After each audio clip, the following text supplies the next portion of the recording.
थोड़ा सा, आज हमारी क्लास थोड़ी मुख्तसर सी क्लास है, बस फंडामेंटल्स ऑफ वेव में जो चीजें रह गई वो हमें कंप्लीट करनी है आज, ताकि फिर नेक्स्ट क्लास से इंशाल्लाह हम सुपर पोजिशन स्टार्ट कर सकें। और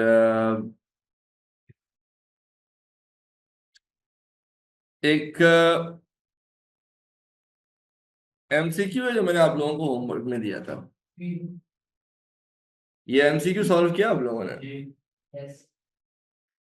सही है। अच्छा, इस एमसीक्यू को सॉल्व करने से पहले आई वुड वांट कि एक थोड़ा सा ना इनवर्स रिलेशन भी डिस्कस कर लिया जाए, बिकॉज और इनवर्स स्क्वायर रिलेशनशिप भी डिस्कस कर लिया जाए, ताकि जो भी चीजें हैं वो क्लियर हो जाए। देखिए, y is inversely proportional to x का मतलब ये है कि when you increase x, y decreases. When you decrease x, y increases. This is what inverse relationship is. But again, this is not just inverse relationship, this is inversely proportional. So again, the rule of proportionality applies. Means when you double x, y gets halved. When you triple x, y gets 1/3. समझ रहे हो आप? तो similarly relation है y is inversely proportional to x square. यहाँ पे भी यही है कि भाई जब आप x बढ़ाओगे ना तो y कम होगा, और जब आप x कम करोगे तो y बढ़ेगा। But again because the presence of square, what happens is कि अगर आप x डबल करोगे तो y 4 टाइम्स कम हो जाएगा, y गेट्स 1/4। जब आप x को ट्रिपल करोगे तो y gets 1/9 of the initial value. समझ रहे हो आप मेरी बात? तो when x is doubled, y is halved, but here when x is doubled, y decreases to 1/4 of the initial value, it decreases 4 times.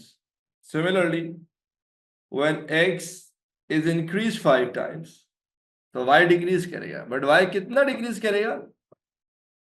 y gets 1/25, 1/25 times.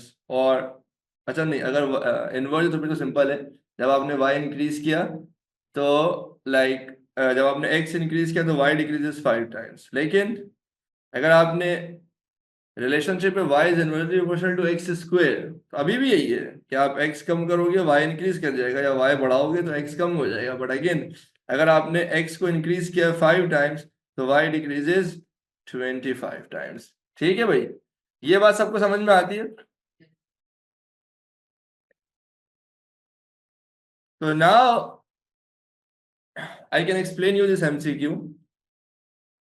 कहते हैं कि भाई the intensity of a sound at point P is inversely proportional to square of the distance x of P from the source of the sound. That is, intensity is inversely proportional to square of x square. So intensity inversely proportional to square of the distance. Okay. एक source of sound at point S और एक point P है, एक point P at a distance R और एक पॉइंट Q at a distance 2R। ठीक है भाई, air molecules at P a distance R from S oscillate with an amplitude 8 micrometers. ठीक है ना? पॉइंट P पर एम्पलीट्यूड आपके पास आ रहा है 8 माइक्रोमीटर्स। ठीक है। Point Q is situated at distance 2R from S। Point Q जो है वो एट अ डिस्टेंस 2R है, वो आप देख सकते हैं फ्रॉम द सोर्स।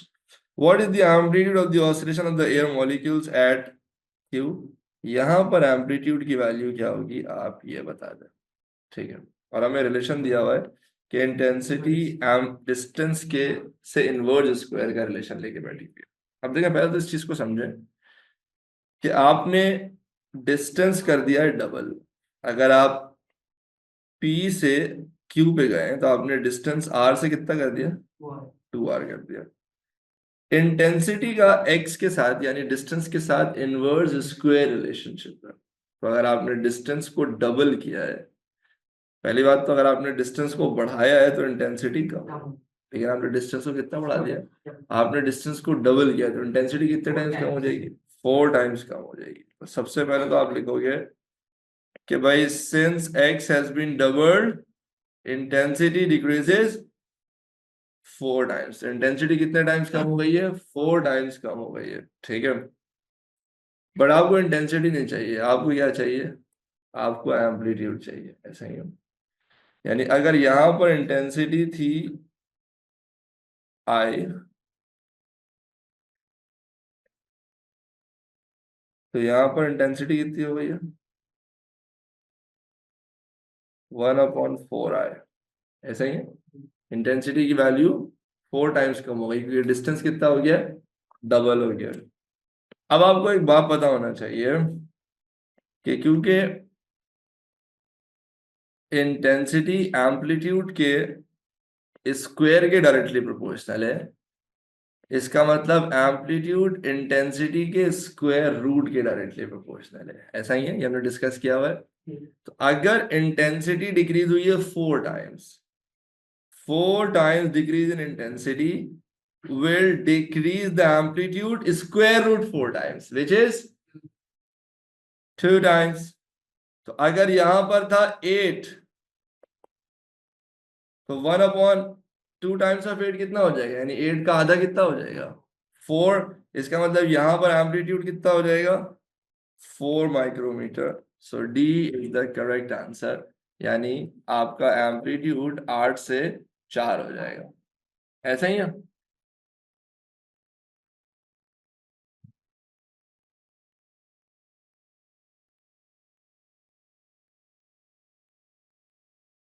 क्या बात समझ में आ रही है? एक बार दोबारा एक्सप्लेन कर दूं? क्या आपको ये बात समझ में आती है कि अभी आप पॉइंट पी पर हो, अब पॉइंट पी पर एम्पलीट्यूड है 8 माइक्रोमीटर, और पॉइंट क्यू पर एम्पलीट्यूड क्या है मुझे ये निकालना है। क्या ये बात समझ आती है अतीक?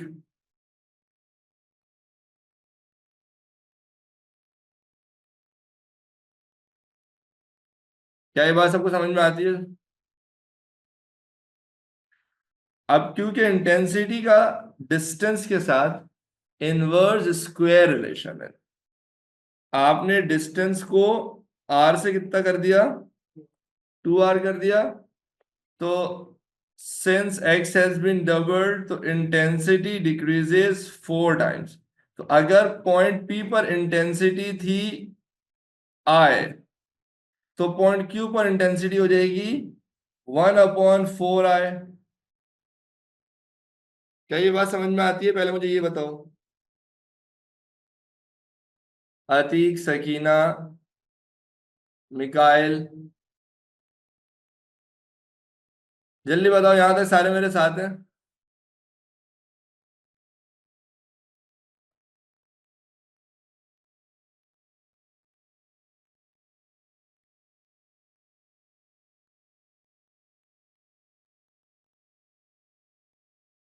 यार रेशो से भी हो सकता है, लेकिन इतना सिंपल रेशो क्या लगाओगे? पता लग रहा है R से 2R हो रहा है तो उसको 1/4 कर दो, वो इतना लंबा तुम रेशो लगाओगे?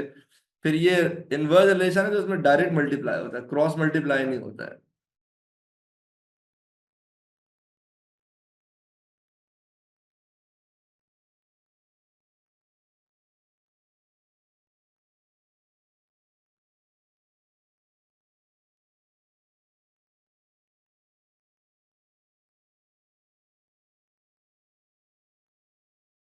लेट्स एट शुरू में इंटेंसिटी आई थी और डिस्टेंस कितना था?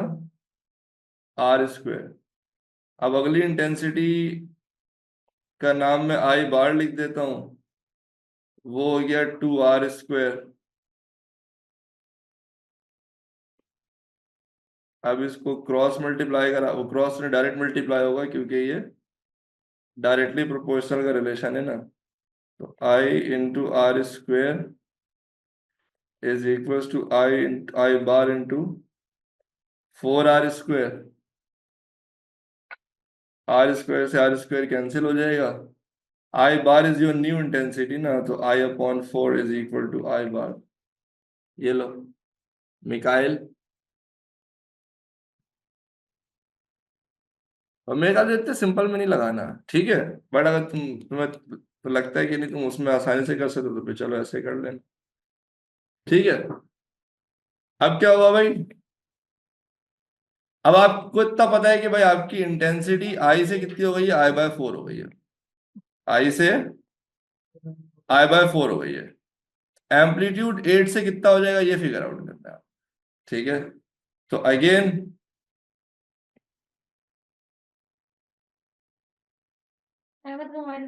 आपको पता है amplitude square root of intensity के डायरेक्टली प्रोपोर्शनल है।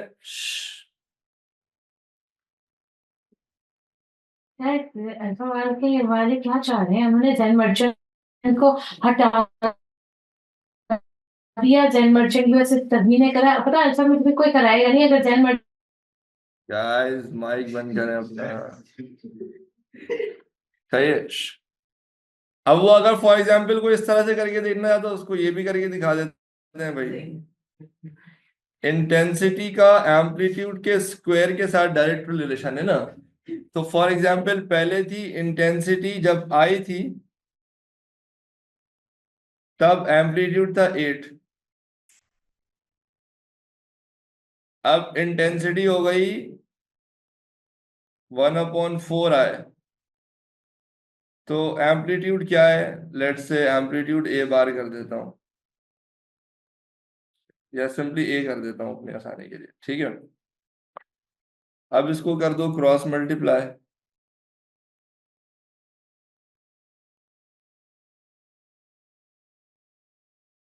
तो I/A² और इधर 1/4 I इंटू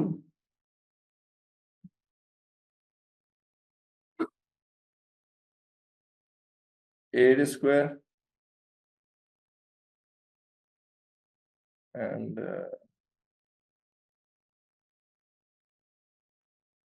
I से I कैंसिल हो जाएगा। A² बराबर हो जाएगा 8² इज 64।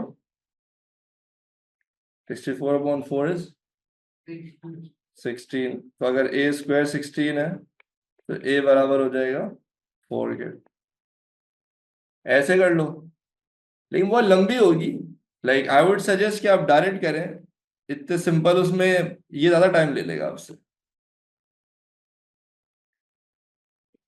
आप सिंपली बोलो भाई 4 times decrease in intensity will decrease the amplitude to square root 4 times which is 2 times। तो पहले अगर 8 था तो अब इसको चुप से कितना कर दो? 4 कर दो। मिकाइल समझ आ रहा है बेटा? बाकी लोग प्लीज कंफर्म कर दे, आर यू ऑल विद मी?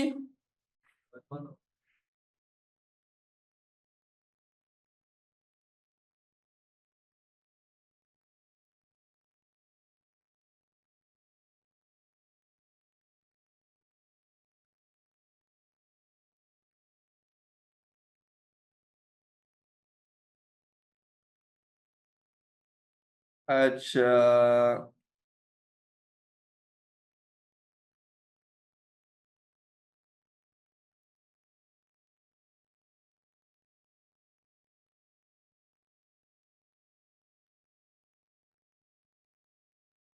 एक छोटा सा आइडिया मुझे देना है आपको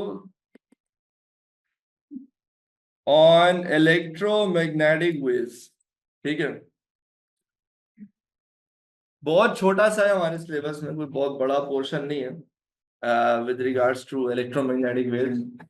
पहले तो समझ लेते हैं इलेक्ट्रोमैग्नेटिक वेव्स को इलेक्ट्रोमैग्नेटिक वेव्स कहते हैं क्यों। Before Maxwell was the name of scientist if I am not wrong, जिसने इलेक्ट्रोमैग्नेटिक वेव्स पर काफी काम किया था एंड ही डिस्कवर्ड कि भाई these are waves that do not require any medium to propagate। तो सबसे पहला क्वेश्चन ये रेज हुआ था, उस वक्त तक ऐसी कोई वेव नहीं थी ना जो बिना किसी मीडियम के प्रोपोगेट कर सके। तो भाई पहला क्वेश्चन ये हुआ था कि उसको वेव बोले ही क्यों। बिकॉज वेव में तो हमने क्या पढ़ा हुआ है कि भाई एक सोर्स होता है जो वाइब्रेशन प्रोड्यूस करता है जिससे एनर्जी का ट्रांसफर होता है, और वो किसी मीडियम के थ्रू ही होता था। और रास्ते में जो भी मीडियम के पार्टिकल्स थे they used to oscillate, they used to vibrate. As long as the energy gets pass through them, energy जब गुजर जाए तो वाइब्रेशन रुक जाती थी। तो सवाल ये पैदा हुआ कि भाई अब यहाँ कौन ऑसिलेट करेगा, ये तो वैक्यूम में भी ट्रैवल कर रहा है। तो when they got into these electromagnetic radiations, they realized कि भाई actually इनमें दो तरह की फील्ड्स होती हैं, एक इलेक्ट्रिक फील्ड और एक मैग्नेटिक फील्ड।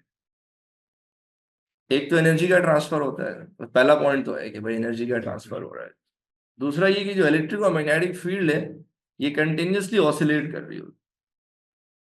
तो अगर ऑसिलेशन भी है और एनर्जी का ट्रांसफर भी है, तो I don't think there is any harm in calling them waves. तो इलेक्ट्रोमैग्नेटिक वेव्स को इलेक्ट्रोमैग्नेटिक वेव इसलिए कहते हैं बिकॉज इसमें इलेक्ट्रिक और मैग्नेटिक फील्ड्स ऑसिलेट करती हैं और एनर्जी का ट्रांसफर होता है। तो एनर्जी का ट्रांसफर भी हो गया और ऑसिलेशन भी हो गई, तो I don't think there is any harm in calling it wave. और जो ऑसिलेशन होती है वो किसकी होती है? इलेक्ट्रिक और मैग्नेटिक फील्ड्स की होती है। तो we call it the electromagnetic waves. Unfortunately ये इलेक्ट्रोमैग्नेटिक यानी इलेक्ट्रिक और मैग्नेटिक फील्ड्स किस तरह ऑसिलेट करती हैं और ये किस तरह प्रोड्यूस होती हैं, इसकी जो जेन्युइन डिस्कशन है वो आपको A2 में मिलेगी। जैसे AS में भी रटवा देते थे कि एक्सरेज ऐसे प्रोड्यूस होते हैं और फलाने रेज ऐसे प्रोड्यूस होते हैं, AS में इवन वो भी नहीं रटवाते। इसको डिटेल में हम A2 में पढ़ेंगे। AS में हमें फंडामेंटली क्या चीजें पता होनी चाहिए वो मैं आपको बता देता हूँ। पहली बात तो ये कि an electromagnetic wave is a disturbance in the electric and magnetic field in the space। और इसको समझने के लिए ये मैं एक 3D डायग्राम बनाने की कोशिश कर रहा हूं। जरा देखिएगा ये क्या हो रहा है।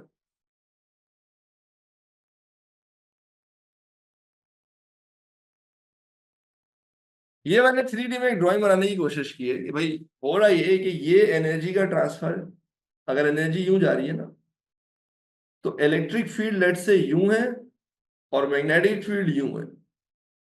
तो लेट से this is y axis, this is x axis and this is z axis. समझ लो, अगर लेट से y एक्सिस पे, लेट से किसी में भी कर लो, आर्बिट्ररी सिलेक्शन है, लेट से y एक्सिस पे मैग्नेटिक फील्ड है, तो x एक्सिस पे क्या होगी? Electric field. दोनों एक दूसरे के परपेंडिकुलर हो गए और एनर्जी का जो ट्रांसफर है ना वो इन दोनों के परपेंडिकुलर है। So this is how the energy is transferred, this is how the electric field is, and this is how the magnetic field is. So what happens is कि जो एनर्जी का ट्रांसफर होता है, the electrics and magnetic fields are oscillating perpendicular to the transfer of energy। Electromagnetic field के oscillation का असल मतलब क्या है वो भी खैर हमारे सिलेबस में नहीं है, बट बस तुमने ध्यान में ये रखना है कि ये एनर्जी का ट्रांसफर है, तो ये इलेक्ट्रिक फील्ड की ऑसिलेशन है और ये मैग्नेटिक फील्ड की ऑसिलेशन है। इसलिए they are called transverse wave, because oscillation जो है वो एनर्जी के ट्रांसफर के परपेंडिकुलर होता है इसमें। यहां पर अगर तुम देखो ना, मैंने 3D में थोड़ा सा बनाने की कोशिश की है कि लेट्स से ये मैग्नेटिक फील्ड है, ये इलेक्ट्रिक फील्ड है और ये एनर्जी का ट्रांसफर है। तो लेट्स से ये तुम्हारा एक्स एक्सिस हो गया, वाई एक्सिस पे मैंने मैग्नेटिक फील्ड बनाने की कोशिश की है और जेड एक्सिस पे, तीसरे एक्सिस पे ना मैंने इलेक्ट्रिक फील्ड बनाने की कोशिश की है। पता नहीं ये कितनी अच्छी ड्राइंग बनी है, बट शायद तुम पहचान सको ये एक, मैंने अगर यहाँ पे तुम देखो तो मैंने इलेक्ट्रिक फील्ड यू बनाई है, इलेक्ट्रिक फील्ड मैंने यू बनाया, मैग्नेटिक फील्ड मैंने यू बनाया और एनर्जी का ट्रांसफर तीसरे एक्सिस पर। In an electromagnetic wave, the direction of energy transfer is perpendicular to both the oscillating electric and magnetic fields। क्या ये बात समझ में आती है आप लोगों को?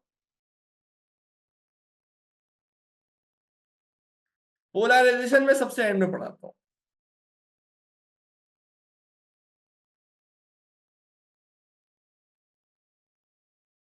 देखो ना, तुम मुझे एक बात बताओ ना Khatija, you understand X Y and Z axis तीनों एक दूसरे के परपेंडिकुलर होते हैं ना। तो अगर इमेजिन करो एक्स एक्सिस पर एक प्लेन पे इलेक्ट्रिक फील्ड है, तो उस दूसरे प्लेन पे क्या है, मैग्नेटिक फील्ड है, और तीसरे में एनर्जी का ट्रांसफर है। So it's like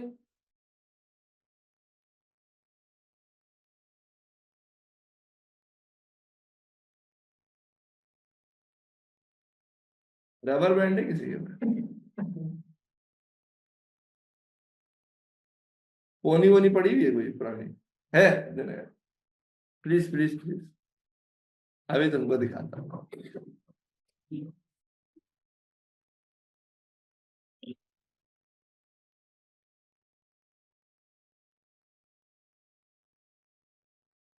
bro, oh bro, ये तो बहुत बड़ी थी, चलो हो जाएगा।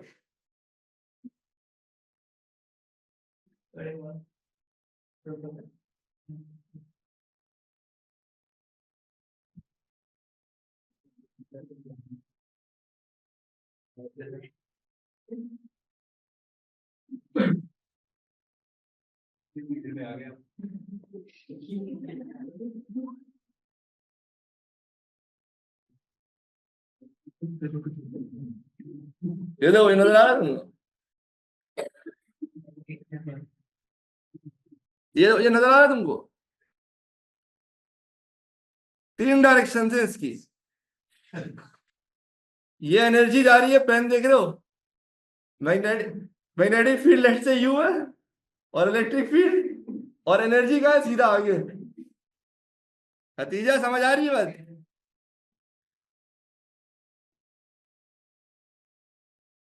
अभी ऑसिलेटिंग इलेक्ट्रिक और मैग्नेटिक फील्ड का, thank you, will remember your contribution in the field of physics sir.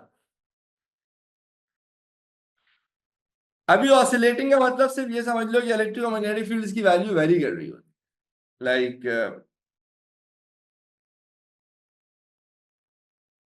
फिर आपको पता होना चाहिए कि all the electromagnetic waves travel at the speed of light in vacuum और air, they travel at the speed of light, और वो value कितनी है, 3 exponent 8 meters per second.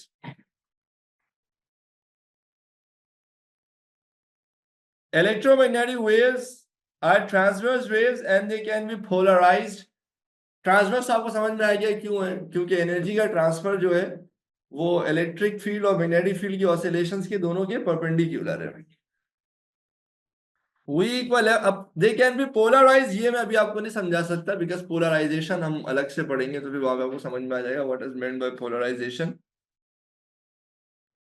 That is to be discuss later. v equal F lambda आप यहाँ पे use कर सकते हैं, और v की जगह आप क्या यूज कर सकते हो, जब भी आप इलेक्ट्रोमैग्नेटिक वेव्स यूज करोगे तो v की जगह आप स्पीड ऑफ लाइट यूज कर सकते हो, ठीक है, विच इज 3 एक्सपोनेंट 8, जिसको हम यूजली c से रिप्रेजेंट करते हैं, सही है। तो c इक्वल एफ लेमडा, या c upon lambda is equal to F, जैसे आप यूज कर ले, कोई समस्या की बात नहीं है। तो general wave equation v equal F lambda यहाँ पे भी इस्तेमाल हो जाएगी, अगर आप वैक्यूम या एयर में, तो आप क्वेश्चन में स्पीड नहीं गिवन होगी, वो अंडरस्टूड है कि you will assume the speed to be 3 exponent 8 meters per second। अच्छा भाई, अब हमारे वक्त में रेडियो, वो इलेक्ट्रोमैग्नेटिक वेव का स्पेक्ट्रम याद करने के लिए बच्चे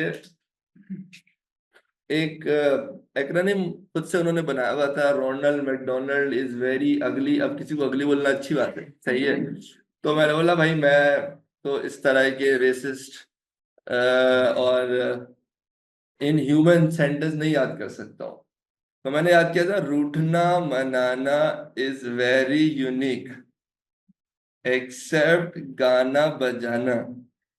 क्या याद किया था, क्या याद किया था? रूठना मनाना इज वेरी यूनिक एक्सेप्ट गाना बजाना। कोई तू क्या इस बात की? उस वक्त मुझे बहुत लग रही थी, सही है। क्या है भाई?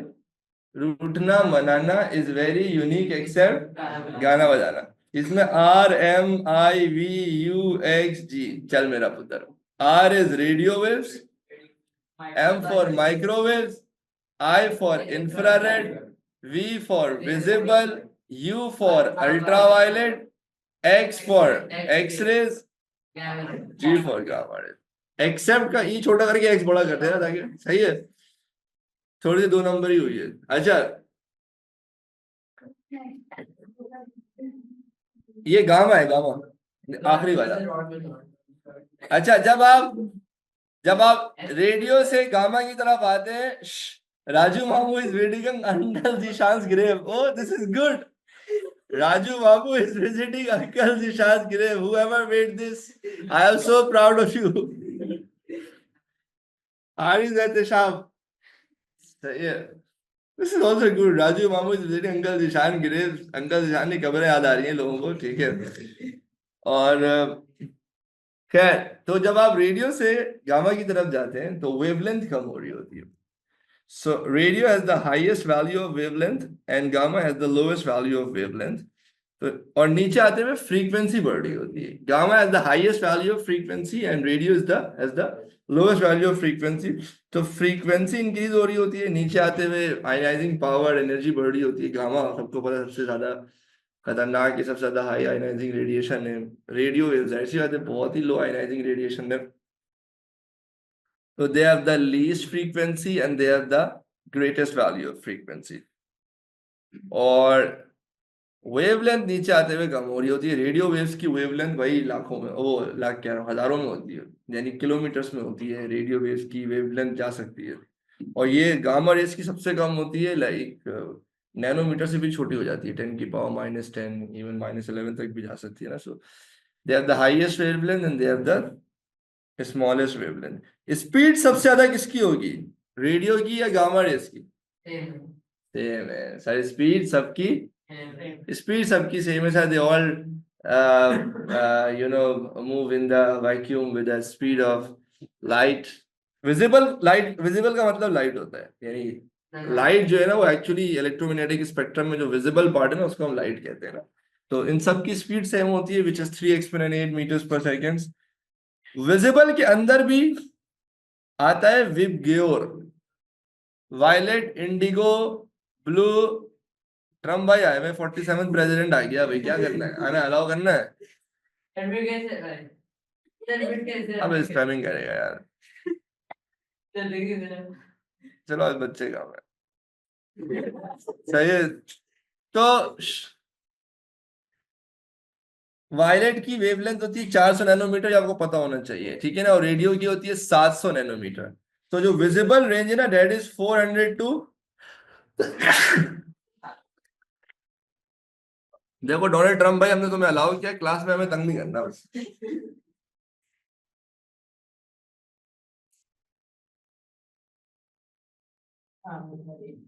तो भाई अच्छा,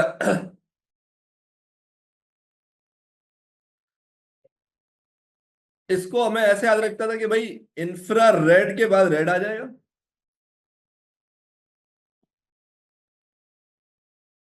फिर orange, yellow, green, blue, indigo, violet, वो तो आपको याद रहेगा ही. प्योर से अल्लाह अकबर, तबीयत जो है ना वो याद कर लें. और फिर वायलेट के बाद क्या आ जाएगा, अल्ट्रा वायलेट आ जाएगा, ठीक है. तो ये आपको याद होना चाहिए. एक और चीज आपको याद होनी चाहिए. पहले ये बताओ यहां तक सारे क्लियर है?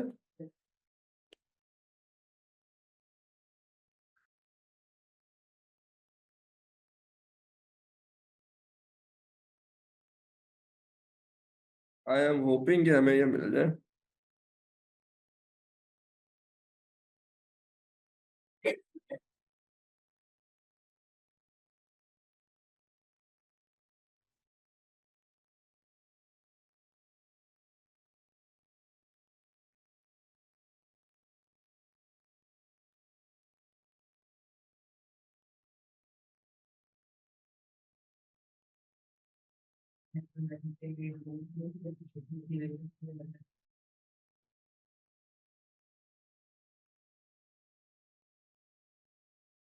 चलो भाई जरा कुछ हल्के फुल्के क्वेश्चंस करते हैं. द अच्छा, आपको वेवलेंथ का ऑर्डर याद होना चाहिए. मैं भी उसके स्क्रीनशॉट भी आपको दिखा देता हूँ. पहले जरा ये कुछ क्वेश्चन नजर इनको सॉल्व कर लेते हैं. The graph shows the variation with time T of the displacement of an air particle as a progressive wave passes through the air. The speed of the sound in the air is 330 metres per second. What is the wavelength of the wave? ये graph displacement का with respect to time है, तो इससे आपको क्या मिलेगा, time period मिलेगा. ऐसा ही है. और स्पीड आपको गिवन है।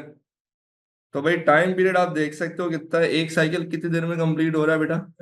20 मिली सेकेंड्स में ना। तो this is your time period and 330 is your speed. तो v इक्वल एफ लेमडा। तो f is 1/t lambda as it is. तो v into capital T is lambda. Speed is 330, time is 20 milli seconds है ना। तो इसको 10 की power -3 से multiply कर दीजिएगा। तो वेवलेंथ आ जाएगी 6.6 मीटर्स। तो ए इज द करेक्ट आंसर। यार जाओ यार।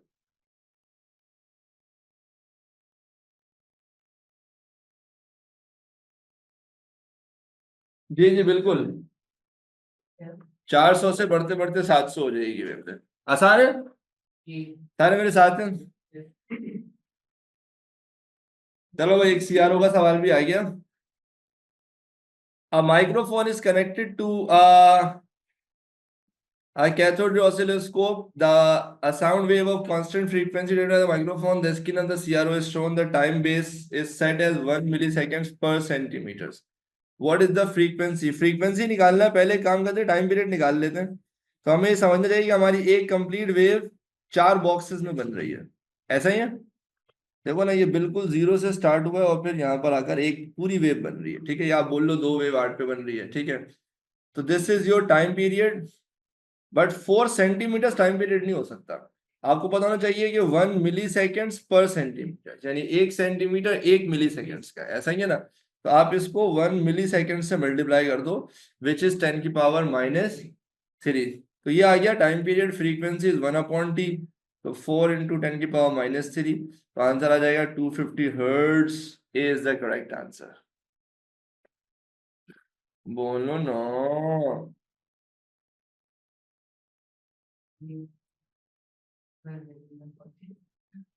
जल्दी, I would appreciate going on from everyone, please.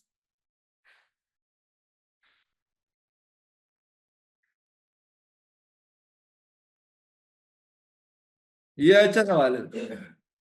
A train's whistle is emitting sound of frequency 500 Hz as the train moves with a speed of 20 meters per second along a straight track. The train moves directly towards a stationary observer standing next to track and then passes the observer. The speed of the sound in the air is 330 meters per second. What is the difference between the frequencies of the sound heard by the observer before and after the train has passed? देखो ये train, ये observer है, ठीक है। 20 metre पर second की speed से train आता है, उसके पास से गुजर जाता है। पहले ट्रेन उसके करीब आ रहा था, फिर जब उससे गुजर गया था उससे दूर जा रहा है। तो जब ट्रेन करीब आ रहा होगा तो उसको फ्रीक्वेंसी ज्यादा सुनाई देगी, जब दूर जा रहा होगा तो फ्रीक्वेंसी कम सुनाई देगी।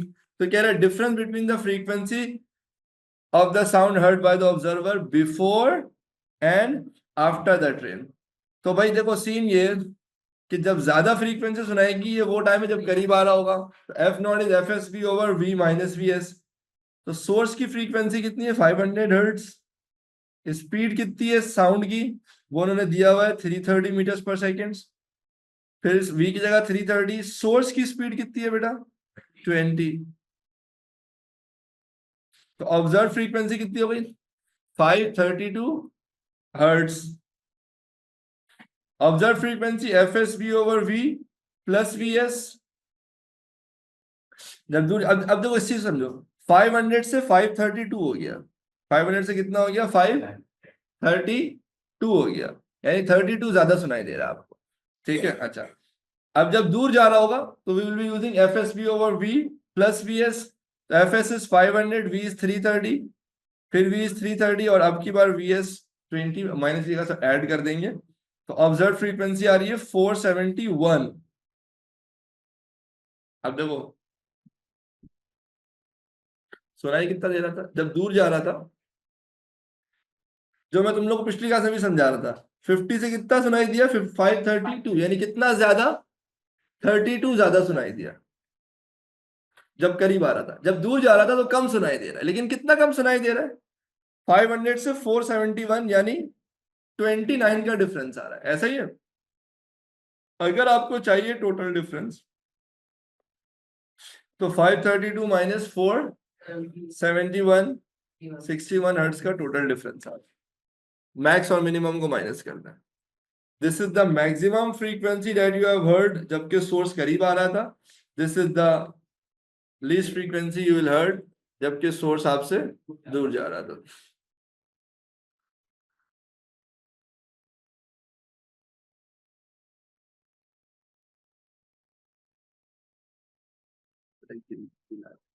ग्रीन है।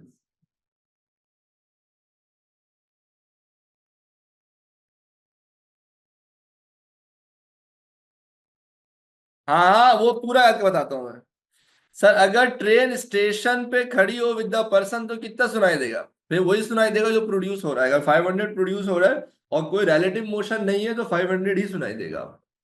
Then the observe frequency and the frequency produce by the source will be same.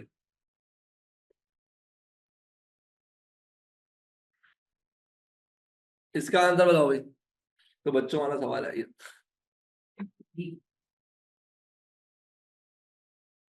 Trump भाई क्लास खत्म हो जाए फिर आपको हम मुबारकबाद देंगे, आप परेशान नहीं हो।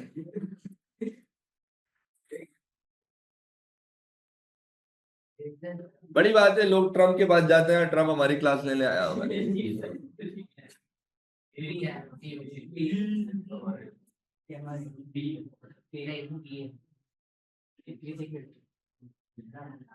देखो आवाज ज्यादा कम की बात नहीं है आशिर, ये लाउडनेस की डिस्कशन नहीं हो रही है, डिस्कशन हो रही है फ्रीक्वेंसी की। मैंने ये बात समझाने की कोशिश की थी कि इसको ऐसे ध्यान में नहीं रखना कि आवाज ज्यादा सुनाई देगी या कम सुनाई देगी।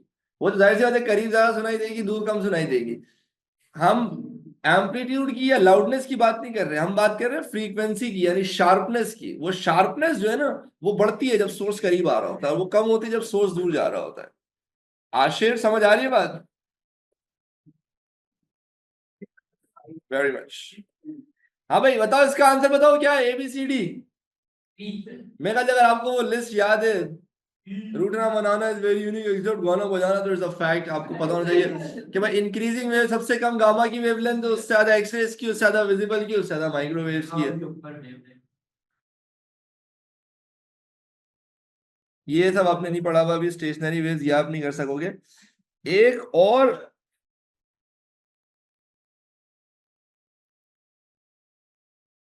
जो मुझे असल में आपको दिखाना है वो ये है। भाई ये आपको याद करना पड़ेगा।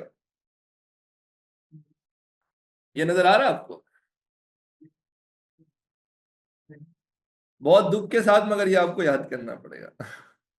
याद का मतलब तुम लोग पता है क्या, बस ये वेवलेंथ का ऑर्डर याद कर लेना।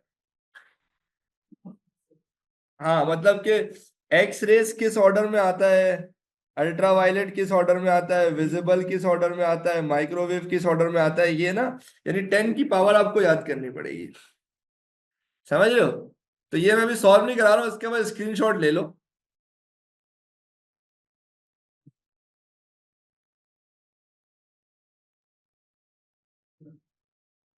ठीक है ना?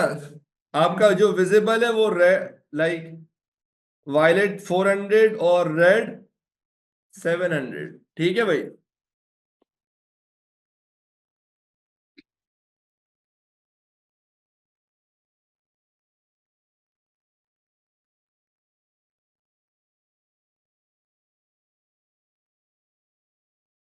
A progressive radio wave in a vacuum has a frequency of 75 megahertz. What is the phase difference between 2 points on the wave that are 50 centimeters apart from each other? Good question.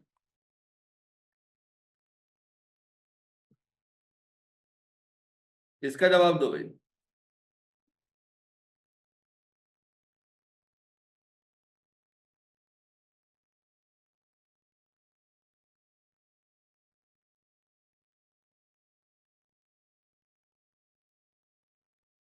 है भाई? सबसे पहले तो आपको frequency दी हुई है और आपको बोला हुआ रेडियो वेव, मतलब स्पीड आपको पता होना चाहिए। रेडियो वेव मतलब इलेक्ट्रोमैग्नेटिक वेव है ना, उसकी स्पीड होती है 3 exponent 8 meters per seconds। v equal F lambda. Speed कितनी है? 3 exponent 8। फ्रीक्वेंसी कितनी है? 75 exponent 6 मेगा है ना, 10 की पावर 6 आएगा। Lambda as it is. तो लेमडा कितना हो जाएगा? 3 exponent 8 डिवाइडेड बाय 75 exponent 6। यहां से आपने निकाला वेवलेंथ जो कि आ गई 4 मीटर्स। और क्योंकि यहाँ पे सेंटीमीटर में डिस्कशन चल रही तो यानी ये 400 सेंटीमीटर हो गया। ठीक है? तो ये आपने पूरी वेव बनाई। 400 सेंटीमीटर लंबी, ठीक है।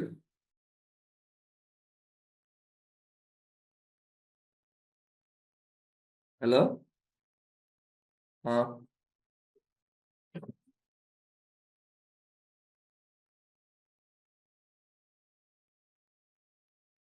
अच्छा, फिर ले जाओ अभी, तो ड्रामा नहीं करता, फिर कल फिर परेशान हो गया, ट्रैफिक भी होगा लेकिन अभी, लेकिन ले जाओ अभी गाड़ी, ठीक।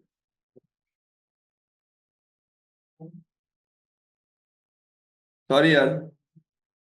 तो आपने वेवलेंथ निकाल ली 400 सेंटीमीटर, सही है। अब वो आपसे कह रहा है 2 पॉइंट्स है, 400 centimetre, one complete wave is thought of 360 degrees, एक कंप्लीट वेव इज 360 डिग्रीज। वो क्या कह रहा है, 50 सेंटीमीटर में कितना फेज डिफरेंस आ रहा होगा, तो क्रॉस मल्टीप्लाई करके देख लो। B, B is correct answer, सही है भाई।